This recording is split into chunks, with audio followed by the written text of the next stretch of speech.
Willkommen zu einem neuen Video. Heute zeige ich euch ein schnelles und einfaches Rezept für leckere gefüllte Paprikaschoten mit Hackfleisch. Dafür bereiten wir als erstes die Hackmasse vor. Eine große Zwiebel abziehen, anschließend fein hacken. Außerdem habe ich hier noch 2 Knoblauchzehen, ebenfalls abziehen und fein hacken.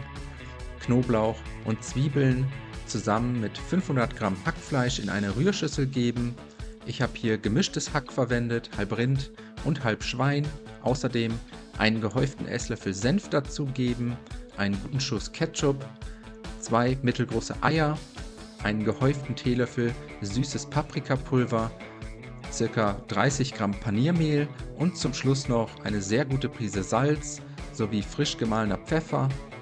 Das Ganze jetzt mit den Händen einmal gut verkneten bzw. vermengen, bis sich alle Zutaten gleichmäßig verteilt haben und ein kompakter Fleischteig daraus entstanden ist.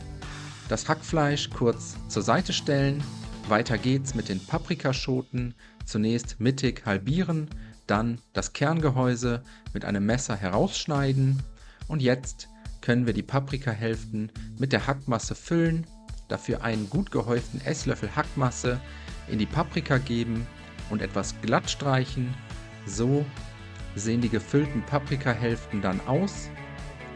Danach eine große Pfanne mit einem guten Schuss Öl erhitzen. Sobald das Öl heiß ist, kommen die gefüllten Paprikaschoten dazu. Mit der Hackseite nach unten nebeneinander in die Pfanne legen und jetzt für 3 bis 4 Minuten bei mittlerer Hitze anbraten. Die Paprikaschoten nach etwa 4 Minuten einmal vorsichtig wenden. Aufpassen, dass die Hackfüllung dabei nicht herausfällt und von der anderen Seite ebenfalls für ein paar Minuten anbraten. Und wenn das erledigt ist, kommen die Paprikahälften erstmal zur Seite, einfach aus der Pfanne heben, auf einen Teller geben und kurz zur Seite stellen. Jetzt einen gehäuften Esslöffel Tomatenmark in die Pfanne geben, das Ganze mit einem guten Schuss Rotwein ablöschen, ca. 150 Milliliter, einmal gut umrühren, bis sich das Tomatenmark aufgelöst hat und der Rotwein nahezu komplett verkocht ist und dann 500 Milliliter Gemüsefond bzw. Brühe dazu gießen. Jetzt kommen die Paprikahälften wieder zurück in die Pfanne, relativ eng nebeneinander in die Pfanne setzen, das Ganze zum Kochen bringen und dann bei niedriger bis mittlerer Hitze und geschlossenem Deckel für ca. 20 Minuten köcheln lassen, bis alles komplett durchgegart ist.